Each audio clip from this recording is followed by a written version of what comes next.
Hello and welcome to another edition of Bantams SmallTalk, sponsored by Peckover Transport. We give you results, not excuses.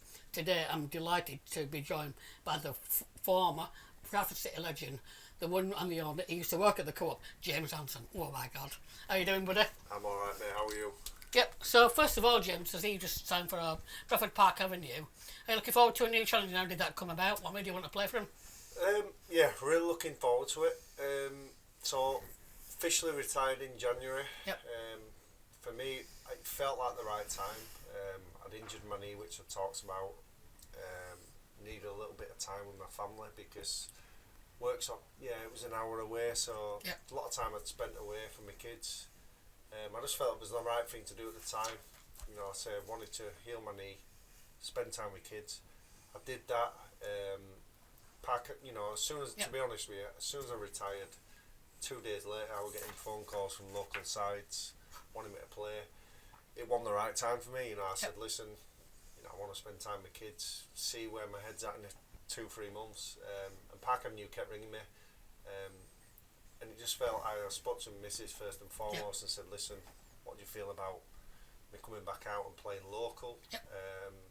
She was like, listen, do what you feel's right. You know, she supported me 100%. And I went out and played last year for the last 4 or 5 games. Fully straight up with them, and we're honest. I said, listen, if you want me to come in, I'm not going to be able to play straight away, so you're going to have to be, it's going to be literally 15-20 minutes here, 15-20 minutes there, half an hour. They were fine with that, so played, like I said, the last month of the season. Really enjoyed it. It was a really family orientated club for me. You know, I could bring my kids up.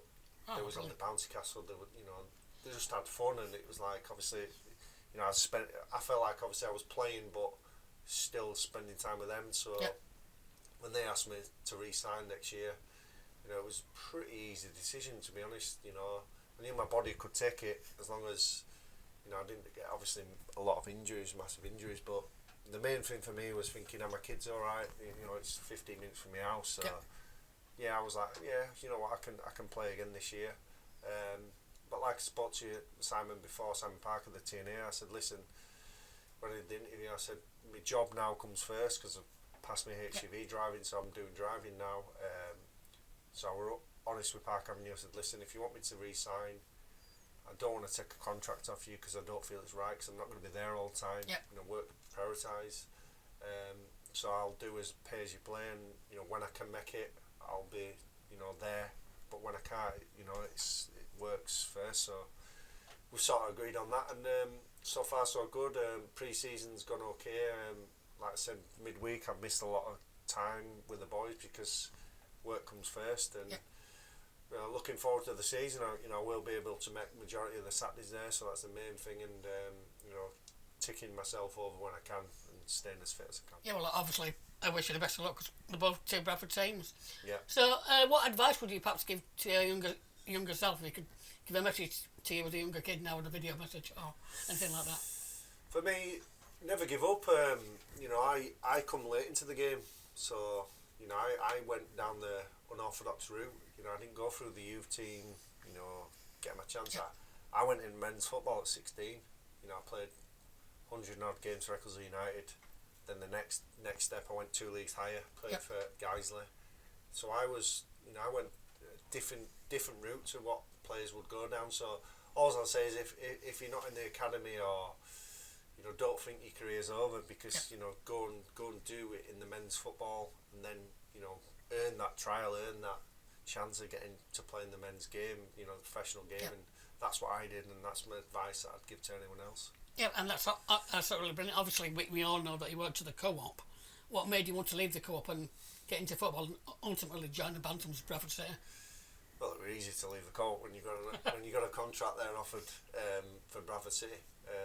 But funny you should mention that, because at the time, it sounds a little bit crazy now, but I was actually earning more money at Guiseley than probably what Bradford City offered me at the time.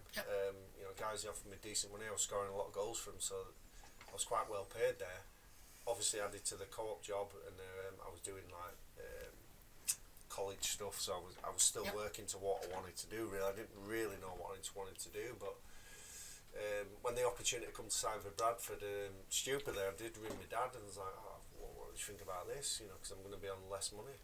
He was like, well, what are you thinking about? He said, there's a chance here to earn a career in football. Back yourself, and I did. You know, to be fair, didn't after speaking to him, I was like, right, yeah, I'm going to sign that contract, and you know, me and my dad set targets out that first year. You know, signed a 2-year deal at the time. We set targets out. We said, you know, can you go and play 10, 15 games, ease into that league the first year, and you know, after 2-3 games, I'd end up pretty much cementing my place in the team, and end up playing 35, 36 games the first year. Signing a new contract after the first year, and you know, all were pretty much history then. And, you know, I continue to play for Bradford, and whenever I was fit, I pretty much started games. You know, started the majority of my games. So yeah, it's something I'm really proud of. Yep. And sticking with Bradford, what's your most memorable goal for you scored at City? I can remember if you would it be the Villa one, would it be the Leeds one, would it be the one against in the playoffs against Northampton? For you, which sticks out in your mind?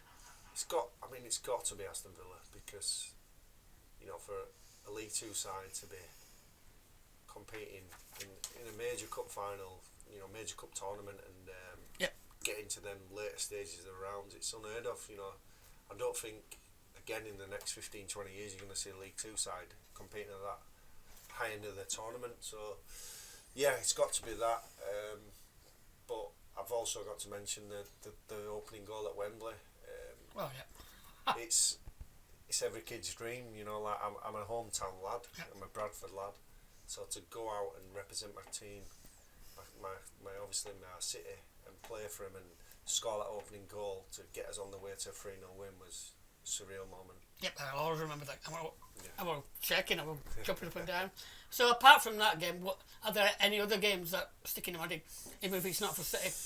Anything else that you can remember or remember proudly? So for obviously throughout my career, I've got to mention a few City moments on top of that. Obviously Chelsea away, goes without saying. What a day that was, what a day for the club. To go 2-0 down at Stamford Bridge, come back 4-2 against that sort of team was surreal. You know, it'll never be done again, I don't think again. Yep. So that's another moment. Then coming away from Bradford City, to get promoted for Sheffield United, win the league, was a big achievement as well.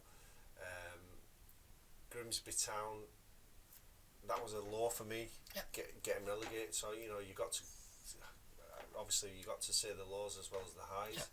I remember obviously it was just after COVID, so Grimsby Town is a very good football club with a very good following, and when they lose that following, it takes the edge off, you know, that little bit of an advantage you've got on teams. And you know, we felt that year we not got robbed, but it was harder for us lads to play in front of no crowd, because that's what we thrived off at Bundle Park, and the way following that Grimsby used to give was massive. You know, you'll see them down at Ballyprade, there'll be 2,000-3,000 there without a doubt. So that year when we got relegated wasn't a nice thing for me. You know, as well as the highs I've had in my career, obviously it was a low. Then going out of contract there at that particular time wasn't great. I did have offers to stay in the league, but I decided what were better for my family at the time. You know, my missus was heavily pregnant, ready for a second child. I didn't want to be travelling any more than what I needed to, so I made the decision, listen, I've got nothing to prove, I don't need to stay in the league. So, you know, I made the decision to stay local and sign local, and to this day it's not something I regret, so you know, I can look back and say I've had no regrets. And that's brilliant. Obviously, in a respective way, how did it feel for playing for Bradford to then playing for all the other clubs that you played for? Bradford, special place in my heart. Unbelievable following, you know, great fans. The times out at Bradford was surreal. You know, a lot of high moments, not many low moments there. So yeah, it was difficult when I left Bradford to then go, obviously sign Sheffield United, but equally bigger club, probably if not bigger at the time, you know, with the fans that they got. I mean, I remember the last game of the season when we played Chesterfield, I think there was 32,000 there at Bramall Lane. So yeah, another big club. So I was used to that in a way, so I really enjoyed that. But you know, the other 3 clubs I played for, you know, I went on loan to Bury. They had a passionate following. It didn't work out there, which sometimes it doesn't. As footballers, you know, I've got no regrets there. It just didn't work out. I wasn't physically fit. Went probably at the wrong time. And then I went to sign for Wimbledon. Very good family club. Yep. You know, it was a fan-owned club at the time. Thoroughly enjoyed my time down there for a year. Yep. As the season started, we didn't plan to be down at the bottom of the league. You know, we had aspirations of doing well in League One. It didn't work out at the time, that particular first 3-4 months. I just remember we had a lot of injuries. I was injured myself a lot of that first 3-4 months. We got everyone back fit. Yep. And we went on an unbelievable unbeaten run after Christmas. I think at Christmas time we was 16, 17 points off the relegation, so we was bottom, 17 points off. We cancelled this Christmas due. The manager cancelled his Christmas due, said, listen lads, you don't deserve your Christmas due. Which is right, fair enough, rightly so, you know. But that end of the season, staying up, obviously, ultimately it was at Valley Parade where Bradford went down, we stayed up. Yeah. You know, it was a great feeling being a Wimbledon player, but obviously I had mixed emotions because Bradford was down. They was already down then, but still didn't feel right celebrating at Valley Parade. Yep. So who was your idol as a kid, and did you play football for which team when you were growing up? So my idol, Alan Shearer. You know, for me, typical great number 9, traditional. You know, got an end of crosses, scored a lot of goals. England legend, Newcastle legend, so on and so on. Yep. Teams I played for when I was younger. So I started obviously at Bolton Woods as a junior, real kid, loved my football. Went to Huddersfield Town, got picked up, played for them for 2-3 years. But to be honest, I didn't really enjoy it there. I went there as a striker, scoring goals at Bolton Woods. For whatever reason, because I was left-footed, I got put left back straight away. So the 2 years at Huddersfield, I didn't enjoy. So it was a bit, you know, a bittersweet moment when they released me, saying I was too small. So, yeah, I just banged my head there. Well, if you have one. Yeah, so when they released me for being too small, you know what, it was quite a relief off my shoulders because I thought, you know, I wasn't enjoying it anyway. I was playing left back. So I just thought, you know what, go and play with my mates again. So obviously when I was at high school at Beckfoot, not far from here, a couple of lads were like, oh, do you want to come sign for Bingley? So I played for Bingley for 6 months. Ah, cool. Yeah, enjoyed it. Scored a few goals. Played against Eccleston United then, which were the top team in the Sunday League. Played against them, scored a few against them, and they were like, oh, why don't you come sign for us next year? So I ended up signing for them. They obviously had a Saturday team, so it followed through. Worked my way from there really. Saturday team there, went into the North East Counties at 16. I was playing at 16, Eccleston United.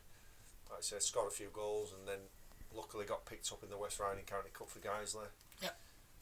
Carried on scoring goals. You know, hungry, scoring goals, and like I said, luckily for me, the connection there was Mark Ellis, who's got him. Know him well. Massive connection. He was one of Stuart's good mates. Stuart was manager at the time. He said, you know, they were cutting budget a little bit at Bradford. They were looking a little bit further down. Mark was like, well, why not look at James, who's scoring goals at Guiseley? Got me a trial there, and you know, like I said, did the work myself, and you know, got where I got to. Yeah. Are you ever thinking of getting into management or coaching or anything like that? Management, probably not so much. Coaching, you know, again, not right now. It's one of them things where, for me, I just wanted to come away from football when I finished it properly, you know, professionally. I wanted a totally different industry, like I've got into with the HGV driving. That's something I wanted to do. I didn't get forced down that path. You know, I had a lot of options open to whatever I wanted to do. I decided, I said, listen, that's what I wanted to do. Done it. Enjoying it. It's like I say, I'm learning every day. It's a totally new industry. I see a lot of my former teammates and ex-players go down the coaching route, and they don't. I think, for me anyway, personally, what I feel is a lot of them just feel like that's the norm because they've been involved in football. So they think, oh, well, I've got to stay in football. Where I don't particularly, you know, I think, for me, again, I enjoy going out driving. I I wouldn't have enjoyed going down coaching route. That's me personally. Yep. So I went with what I felt I enjoyed work-wise, and I've not regretted it. No. Yeah. At all. What hobbies have you got outside football? Interested you play a bit of golf or? Well, Yeah, I love my golf. As you know, like a beer, but I work Monday. I work my Yep. knackers off. Even when I'm football, worked it off. My way of release is, I'm a Bradford lad, so I've got mates that go out. You know what I mean? Yep. I'm not going to not socialise with my mates if they say hey, come out for a beer just because I play for Bradford. So I worked. The way I see it is, good or bad, I'd still go out and I enjoy myself. As long as I were right for training Monday, Yep. Tuesday, going into the week. I worked hard during the week. Rarely missed a game for Bradford when I was in. I was never injured a lot really at Bradford, so I look back proud and say I had no regrets. Yeah. So love golf. Still play it now. And socialise with the boys. I play, but I'm absolutely rubbish. I used to be not bad. When I'm professional football, Yeah. I had a lot of time in my hands to play. Yep. So I got down to about 8, so that was good. But now it's harder, I've got a full-time job. I've got my kids are growing up, so I've got activities with them. Rarely get to play now. Played this morning with my dad. Yep. Shot 2 over for 9 holes. I'm happy with that. But if I can play once every 2 months now, I'm happy. You know what I mean? Sunday's probably a day when I only get a chance to play now. So not bad. So if you could play alongside any Bradford City player, current or in the past, who would that be, and why would it be? It's a good question. For me, I was a selfish number 9. I've got to think about wingers. Yep. Peter Bingley. Oh. I've just got, I've got visions of him chopping someone and crossing. And, I'd have that confidence if he got that ball out. If he had that ball out wide, I knew a cross was coming in. Whether it'd be chop someone and, majority of the time he'd get a cross in. So for me, selfishly, probably Peter Bingley. But when I've come to play for the Vets as well, I've had a chance to play with Dean Windass. Yep. What a player. Obviously at the age he's still a great player. Vision he's got is unbelievable. So players like that you appreciate when you play at the Vets. You're like, I wish I'd have played with him. What a striker. Yep, and obviously we'll have a bit of fun now. Do you ever remember the first time we ever met you? We're in Mavericks. We called them Midland then. I were in. Didn't know you were there. My friend came over and said, "There's James Hanson over there." I said, "Don't be bloody silly." He said, "He is, because she'd scored that day." Then all of a sudden you ran over and we did the robot dance. I'll be honest with you. When I go out, usually I have a good time. So I can't really remember. I'll be totally honest with you. But obviously I've seen you out a few times after that. And we're always palling, Yep. always with fans, I think they pay their hard-earned money. So even though I'm on a night out with my mates and enjoy myself, if someone ever asks for a picture, I just think it's the polite thing to say is, yeah, of course, Yeah. it takes me 2 seconds, Yeah, 3 exactly. seconds to have a picture. Do you know what I mean? And I just think, why not? Do you know what I mean? It gives someone's night, Exactly. makes someone's night. Why not? That they're the person that they look up to, role model as such. So so I cannot remember that night. I'm brutally honest. Probably had too many shots after scoring. Obviously the Saturday. Oh, So you did, probably not. So have you ever watched Soccer AM? Yes. So we're going to finish off. I just wanted to be as honest as you can. So first of all, this is getting to know James Hanson. So, best teammate at Bradford City? Stephen Darby. Yep. The most skillful player you played with?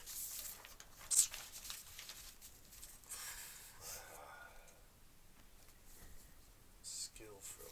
Yep. One that you played alongside? Philip Moraes. I think he's Oh, yeah. very good. What about the most stuff you played against? Played against Eden Hazard, Willian, Best ground played at? Wembley. Wembley. Slowest in the shower? If you don't know the next one. I don't know what's quickest now on. Kyle Reid was quickest. Slowest. Jesus Christ. I can't. It's not nice to name it, is it? But Harry Davis at Grimsby. Yep. The joker in the team? Play with quite a lot of good characters. Tony McMahon at Bradford, very funny guy. Andrew Davis, good character. Chris Basham at Sheffield United, funny man. Yep. And they're the three that stick out. The worst dress sense?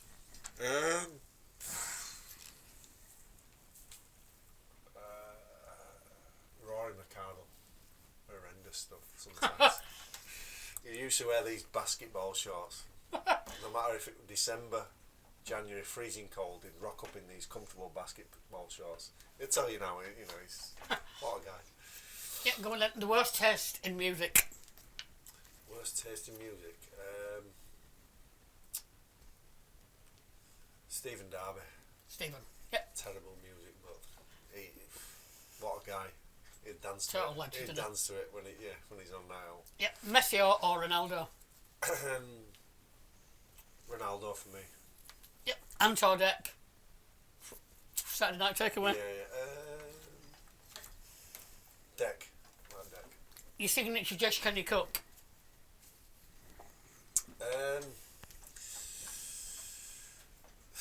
Mrs. like looking at me now like, what does he cook? Back in the day, I used to cook a really nice curry and a spaghetti bolognese. That's what I'm going to ask you next. What's your favourite curry? Chicken keema.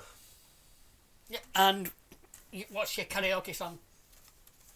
Kenny Rogers, The Gambler. Are you going to give us a rendition, or even have you ever sung it as an initiation song that you want to sing to the city fans? Sang it a few times actually.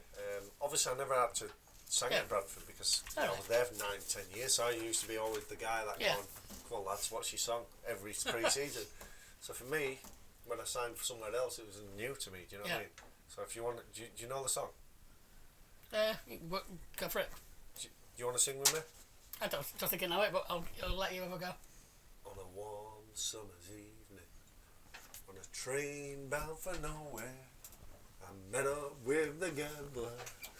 He was down asleep, so we took turns of staring at the window at the darkness. The bottom overtook us, and he began to speak. He said, son, I made a life. I read in people's faces, knowing what the cards were by the way they held their eyes. So if you don't mind me saying, you see you're out of aces. For a taste of your whiskey, I'll give you some advice. So I handed him my bottle, and he drank down my last swallow. Then he bummed a cigarette and asked me for a light. And the night got deathly quiet. His faceless all expression. If you're gonna play the game, boy, you gotta learn to play it right. You got to know when to hold it. That's brilliant. Yeah. So, obviously, I want to thank you for coming, but before we go, have you got any messages to the Bradford City fans for the new season? I'm like anyone else, full of optimism. After the signings that they've made, got a lot of respect for the manager. To be honest with you, I nearly signed for him at Scunthorpe, met him. What a man. Look at it. I played under him at Bury, so I know the team really well. And I've got, I think he's very much similar to Phil Parkinson in his ways, Alexander, so I'm really optimistic. I think if he gets his right players in, which, he's getting in, look at Sarcevic, you look at the players that he signed, proven winners, proven people are getting out of that league, so I'm with the fan. I'm really optimistic of a good season, and hopefully this is the year we can go back up. Yep, and before we go, obviously we've got do you know the Middle Road song? Yeah. You ready to go? One, singing it with me. 2, 3, yeah. 1. Midland Road, take me home to the place I belong, to the valley, super city, take me home, Midland Road. Thanks guys for watching. The one and only James Hanson. Have a pint, have a pint, buddy. No problem, mate. There you go. Thanks for watching, guys.